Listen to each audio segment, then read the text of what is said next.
Great. All right, welcome everyone. I'm Sophie Alexander, the owner and lead practitioner at the Nutritional Wellness Center. And today I'm going to be talking about nutrition basics for pain and inflammation. This is a really important topic to me personally, and one that I think is one of the most common things that I end up working on and talking about with clients. So very briefly, a little bit of my story about why I got into this, why I'm so excited about it and find it so important to be sharing with all of you. Back when I was in my early 20s, I got bit by a tick, but I didn't connect the dots or really realize it at the time. And it was about 6 months later that I started experiencing a lot of strange swelling in my joints, particularly my wrists and my knees. But the actual swelling would come and go, but it was the knee pain that got really bad. I was doing a construction job at the time, doing a lot of painting, and I found I started to be able to not get down on my knees. And I was like, something is really wrong here, right? And so it led me on a whole journey of kind of the more conventional approach of multiple rounds of antibiotics. But when that didn't really address the symptoms for me, that's what started me down into a path of alternative medicine. And I started seeing a chiropractor who did muscle testing to introduce me to that. I started not struggling, but studying herbs. And that's actually what brought me to Ithaca, was studying herbal medicine. And not long after that, I actually found my way to the Nutritional Wellness Center as a client. And was so taken, not only because, it helped me with my chronic pain and inflammation. Gosh, being a client at Nutritional Wellness Center helped me with my digestive issues that I also had going on, hormonal imbalances. I was like, I have to go back to school. I have to study this. And I started doing this work as a practitioner about 10 years ago, and bought the practice 4-ish years ago. And so now it's my passion to share this type of information, things that work for me and things that I see that work for other people, so that we can actually get to the root of why the body's dealing with so much joint pain and inflammation in the first place.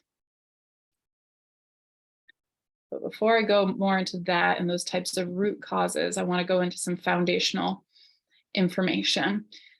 So first of all, I want people to understand that inflammation is a natural process, right? It helps our bodies to heal and defend us from harm.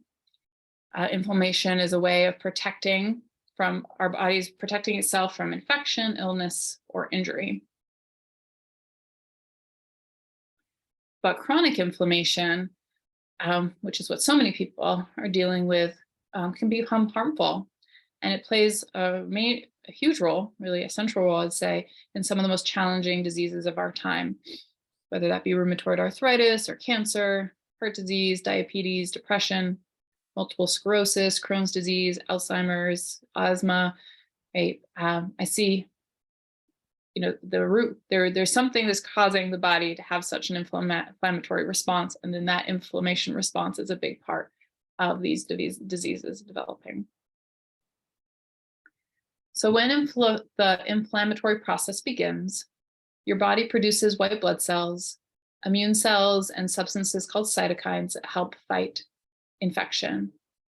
Inflammation can sometimes be mistaken for an infection, but the two are different. Infection causes inflammation, or it can cause inflammation, because these harmful substances like bacteria or fungus, something that shouldn't be there, is causing this infection.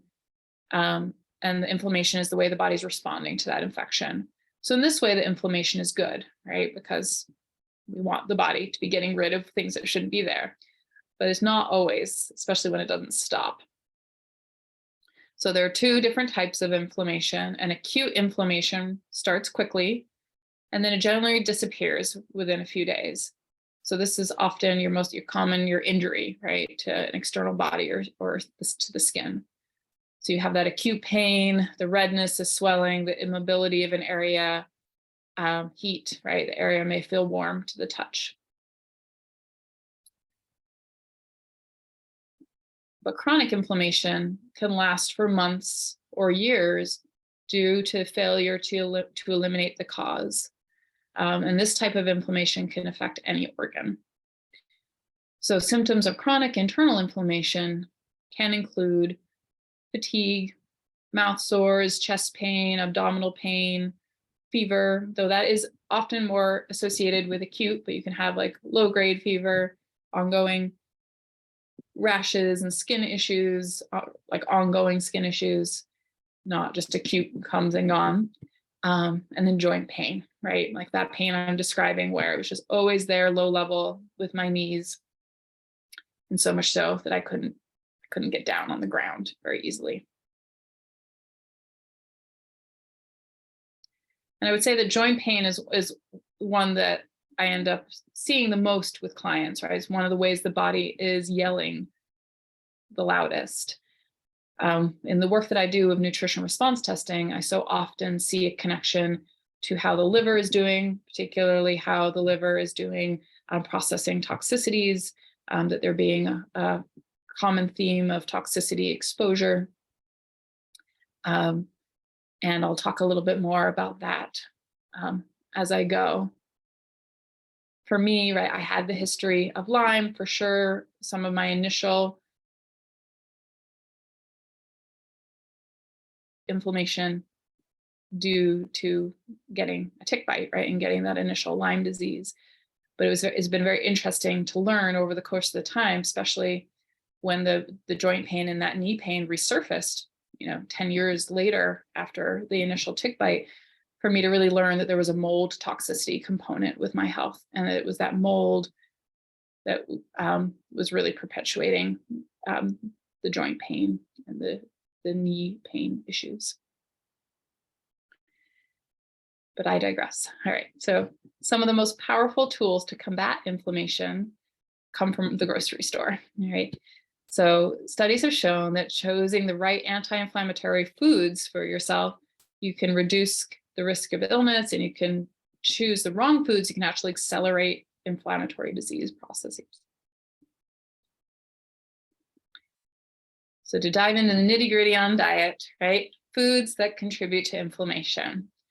So this can be sugar, right? And with sugar, it's such a broad category, but I do include fructose, the sugar that's found in fruit. People can overdo it with fruit, and especially in what we call modern day fruit that's been bred and hybridized to be more sweet, is then a bigger sugar hit than fruit of even 20, 30 years ago. But there's sugar just in so many things now and hidden with so many different labels. Of course, there can be your obvious source like donuts, but then you can think that you're choosing a better option and there's still a lot of sugar hidden in it. Refined carbohydrates cause inflammation. So what I mean by that is I'm talking about your white breads, your crackers, your cereals, your pastries, usually things that have a white flour as a base, and are inflammatory for multiple reasons. One being the white flour is typically highly treated with pesticides, especially in the United States. Most wheat is highly treated with glyphosate, which is also known as Roundup. And so that's contributing a lot to the body's toxicity load. But also these refined carbohydrates break down to sugar so quickly in our mouth. The majority of the digestion of them happens in our mouth. And so again, there's a quick spike in blood sugar, which is another, blood sugar imbalances is another contributing factor to inflammation in the body. Trans fats contribute to inflammation as well. These are found in a lot of fried foods and processed snacks and fast foods. And these trans fats really mess with our liver and our cell membranes, because our body, they are foreign to our body, and our body does not know what to do with them. Vegetable oils. So these are your canola oils, your soy oils, safflower, sunflower oils, grapeseed oil. These are foods that are used in so many restaurant cooking. And these are also used in a lot of processed foods, even foods that you would think would be like a healthier option, say like you're trying to avoid potato chips, or you're trying to avoid corn chips, right? Because anyway, and you look at the label on those types of chips, and again, they're all going to be cooked in canola oil, safflower. There's very few chip options that are made with healthier oils that can get cooked to high temperatures, like avocado oil or canola oil or palm oil. Gluten is a food that contributes highly to inflammation. Aspartame and other artificial sweeteners, such as sucralose. I find there are some what we call artificial or alternative sweeteners, such as stevia or such as monk fruit, that are typically better options for people. And alcohol. I hate to be the party downer, but alcohol does contribute to inflammation, particularly if we have a body that's already dealing with a toxic burden, already has a sluggish liver from trying to process all these different vegetable oils and trans fats.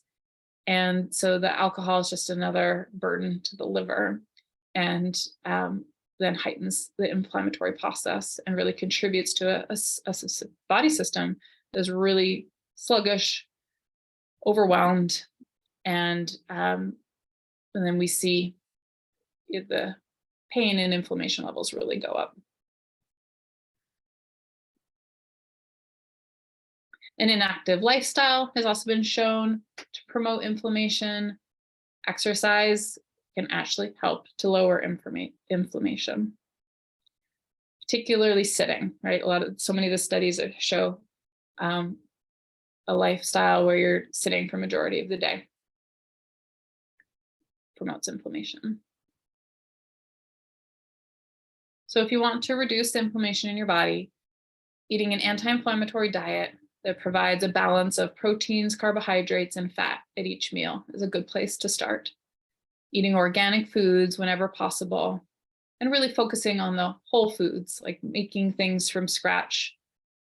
Well, a good rule to go by is if you're going to buy anything in a box, like, does it have 5 ingredients listed or less on the label? Can you recognize everything on the label? So really minimally processed foods. But I'll go into a few more details. So in terms of protein sources, we want to be eating organic, wild or pasture-raised chickens, chickens that are able to get out and eat the bugs and eat the things that they are supposed to. Ideally, even eggs where the chickens are not fed a lot of soy themselves, right? Because then that impacts their eggs. Their eggs, when you break them open in the pan, they want to be a beautiful orange color, right? That's a true pastured egg with a high omega-3 fatty acid content. And I don't go into detail with it with this talk, but really it is this balance of omega-3s and omega-6s that contributes so much to inflammation. And a lot of the foods I'm going to be talking about right now are all foods that are high in omega-3 fatty acids, which then helps to tip the scales, because all the inflammatory foods that I was just talking about are all foods that really throw off the omega-6 fatty acid ratio in the body. And so we're trying to do more omega-3s. So that's good quality eggs, grass-fed meats, especially grass-fed beef is high in omega-3 fatty acids. When I talk about healthy cheese, I'm really meaning the health of the cows, right? So we would like grass-fed cows, no grain fed at all, antibiotic-free cows, things like that, hormone-free cows. Eating the actual chicken, we want it to be organic, and ideally the same way with their eggs, but I know that when they raise them for meat, they don't usually treat them as well, let them have as much outdoor time. And my preference for dairy is also cultured and raw dairy. So that can be your kefirs, your yogurts. And then if you drink actual just plain milk, right, it would be raw milk. And here in the Ithaca area, we're really lucky because we have several raw milk farms that we can buy from, but some areas it's not as accessible, but the enzyme content in it is so much higher, it's much easier to digest. So vegetables, some of the ones to prioritize, the better vegetables for countering inflammation be things like your cruciferous category of vegetables.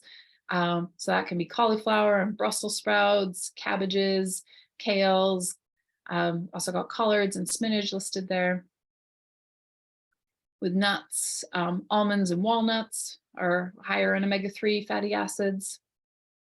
And then the fatty fish, right? So your salmon, your mackerel, your sardines, those ones are listed for a couple of reasons. Fish is a tricky category, not only in terms of us being in a landlocked state in terms of access, but just due to overfishing and then a lot of the farmed fish are fed a lot of antibiotics. They are fed a lot of colorants. So in terms of salmon, wild caught Alaskan salmon is really the cleanest source of fish that you can eat and has the best fishing practices surrounding it. And sardines being so small and low on the food chain, there are a lot of them, and there is less of an issue of accumulation of toxicities, right? So with fishing, we're trying to look at overfishing, we're trying to look at the chemicals in farmed fish, and then we're also trying to look at the accumulation of toxicities from the ocean in terms of the size of the fish that we're consuming.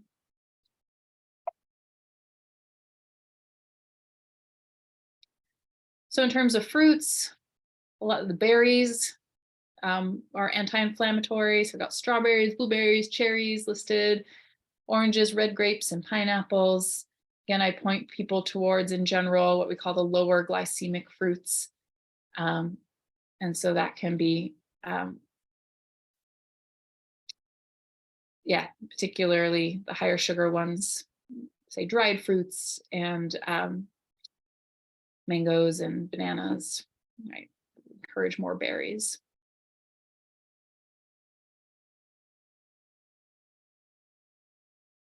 Or just to go back to, Cindy just asked me a question of eating spinach and kale. Can there be issues with that?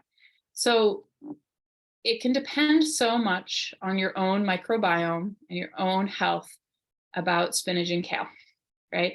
So spinach and kale can be overconsumed.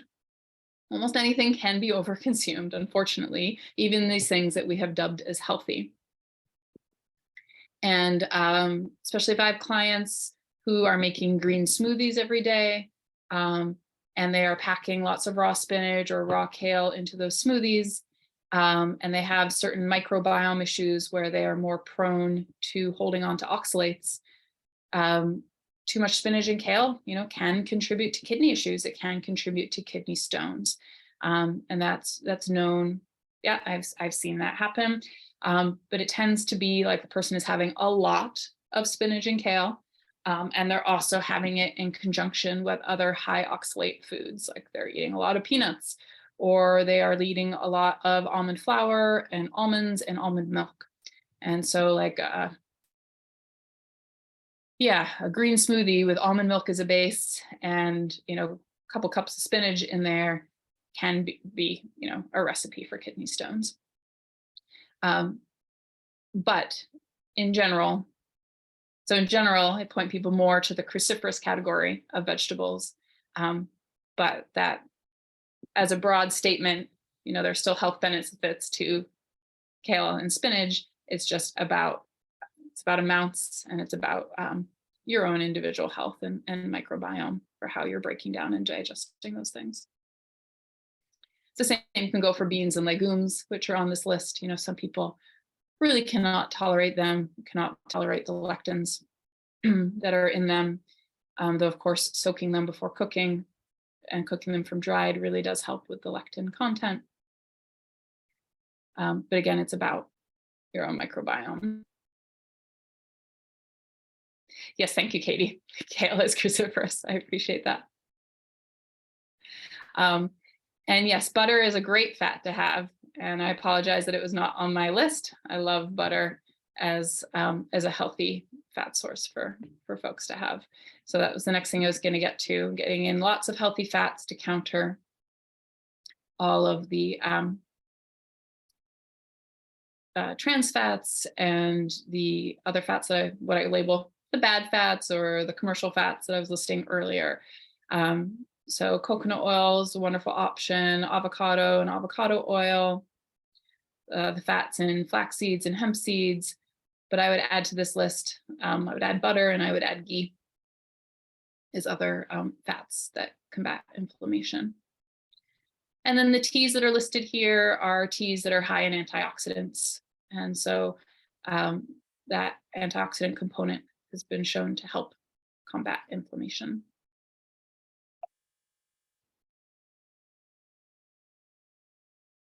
Dark chocolate, also because of the antioxidant component, has been linked to being an anti-inflammatory food.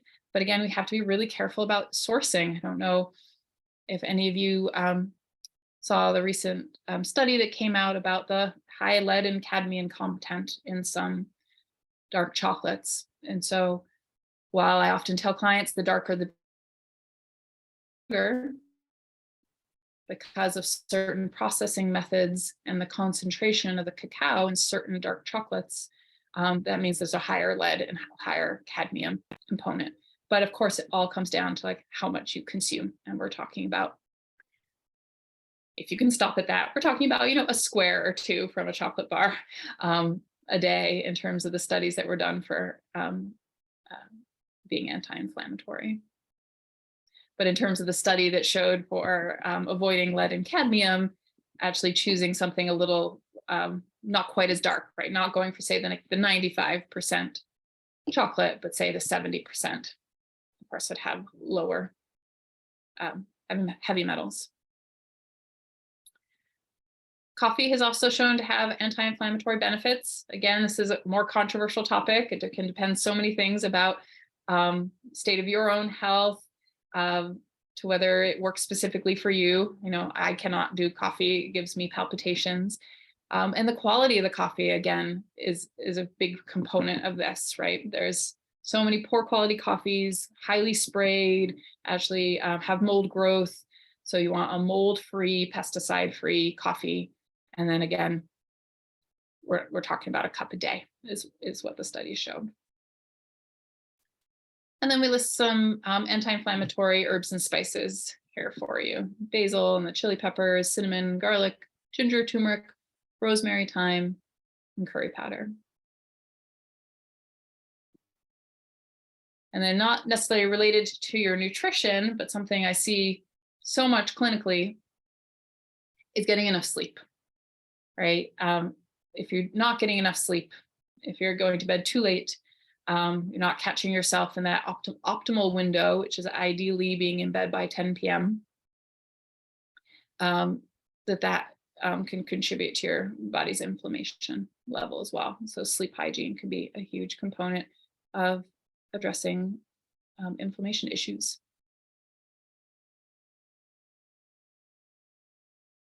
But I'm definitely a component of the food you eat every day being your medicine, right? And I know I say here on this slide, there's so many anti-inflammatories that come over the counter, and that treating things from a bottle isn't the best way to do it. But there are a couple supplements that do come in a bottle that can be wonderful tools and are basically using these foods and herbs that we just talked about. So some of my favorites for folks who are dealing, with chronic pain, and we're working to get to the root cause, or they're not a client of mine, they're not actually interested in that type of work, but are wanting an alternative to Aleve or to Motrin or other pain relievers. We have Boswellia complex from MediHerb, and that contains the Boswellia herb and turmeric and ginger, and is one of my favorites for joint-specific pain. Turmeric forte, which is a turmeric bound to fenugreek to really increase its bioavailability. It's one of my favorites for overall systemic inflammation. And Boswellia zyme complex is actually from a company called Energetics, And it's the boswellia herb with high level of proteolytic enzymes. So those are enzymes that break down protein, which when you, especially if you take away from food, has a lot of blood cleansing and pain relieving benefits.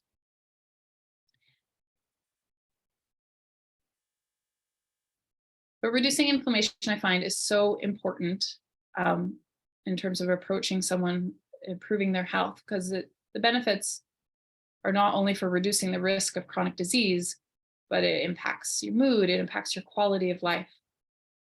And so I really enjoy helping people figure out what is driving the inflammation in their bodies.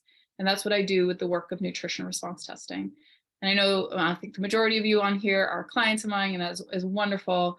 And so you can just understand a little bit better where I'm coming at with your program, or if you're new to what we do at the Nutritional Wellness Center, this will help you understand that one of our main tools is using this tool of nutrition response testing to get to the root cause of health concerns.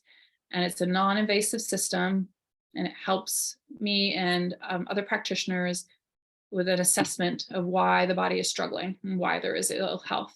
And we're monitoring all sorts of reflexes as a way to provide complementary alternative medicine, dietary choices, and supplementation to get the body back onto the path of wellness, right? I specifically look for, with this technique of nutrition response testing, I'm looking to barriers to healing that are happening in the body. And those barriers can be heavy metal or chemical, they can be immune system issues, they can be food intolerances and reactions. And we work to grab onto and help the body remove those barriers. And with the barriers removed, the body can innately heal and repair itself. And it goes back to doing that, especially with an anti-inflammatory diet and targeted support. And so, as I was saying in the beginning, so much for me, the issues with my joint pain was mold toxicity, and then that history of Lyme disease, and then the damage caused by that. But I see for so many other people, it often is, a chemical component, or it's a heavy metal component, and then that creates such an off terrain in the body that then there are immune challenges as well, because the toxicities perpetuate and make it hospitable for those immune challenges to stick around. So the question is always, well, what's causing it for you, and how can we get to the bottom of it? I work alongside with Ryan, who is a health coach, and he's taking on more and more of our nutritional coaching. And he does this as a service, just a standalone service where people can come and meet with him. And based off of your own unique health history and health concerns, he puts together a customized diet for you. Getting into some of those questions like folks were asking about, well, should you be prioritizing kale and spinach, or you should be somebody who's eating more broccoli and cabbages? Getting into the details of that, as well as just helping you step by step, having accountability for reducing all the things that cause inflammation in your diet. And so when folks work with me, they also work with Ryan, but you can work with Ryan solely as well. And I love hearing the stories of people who are approaching this entirely from doing an anti-inflammatory diet and getting such great results. Recently, in the past year or so, brought in a couple additional tools into the office because I see the toxicity burden be such a barrier for folks. And these are the tools that I found accelerate that, or assist the body, right? Moving these things out. So the Ion Cleanse Detox Foot Bath is a relaxing 30-minute session where your feet are sitting in the warm water, and the ions in the water are creating a pull where these heavy metals and chemicals and mold toxicities, move out of the body. And it's quite wild, the colors of the water that happen at the end, right? This picture is taken at the start of a foot bath, just as it's beginning to run, and it starts to turn a little orangey. But by the end, especially for like folks like me with a mold component, gosh, the water is black.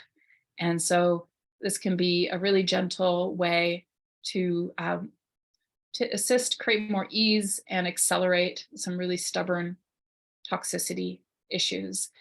And regularly, and so now they come, a couple times a month. We have other people who do them multiple times a week to really move them along from a stuck point. I love the tool of PEMF therapy, stands for pulsed electromagnetic therapy. In the world of pain and inflammation, I love how quickly this aids people and helps recovery. You can think of it as a tool to combat all of the electromagnetic fields that we are exposed to on a regular basis with cell towers and cell phones and computers and smartwatches and all these things that expose our bodies to higher electromagnetic fields. The mat gives off a whole range of electromagnetic fields, but they're all much lower, all closer to what the earth gives off. And so we can customize the mat to different health concerns for different ranges of electromagnetic fields that are designed that aid the healing of that. But the main thing that speaks for itself is the results I see with it, right? I see decreased pain, see increased circulation. It's like having a 30-minute power nap. So decreased stress response, increased parasympathetic response, that rest and repair response of the body. Faster healing of soft tissues. We have a Cornell student who did multiple sessions after injuring his quad muscle. He was a football player, and his doctors were so pleased with how quickly it healed. Like acceleration of nerve regeneration. I've had clients with neuropathy see improvement after regular PEMF therapy use, and folks with chronic pain. It really helps their pain level. And then the infrared sauna is the one that's come in the most recently. And because this is my personal favorite tool for supporting lymphatic flow, for supporting detoxification, particularly detoxification of mold. You can tell that's a theme, right? That's a big thing I've had to work on over the years. And it's a standalone unit. You sit on the little chair inside that case. It wraps all around. Your head pokes out the top. Arms can be free if you want to read a book or look at your phone. And it has the red light therapy in it too. So it boosts your overall immune system response. It reduces inflammation. It does help the body move heavy metals, chemicals, mold toxicities. It can stabilize mood due to the reduction of all these stressors in the body. And for me specifically, if I'm having any kind of a flare up, I see immediate pain relief.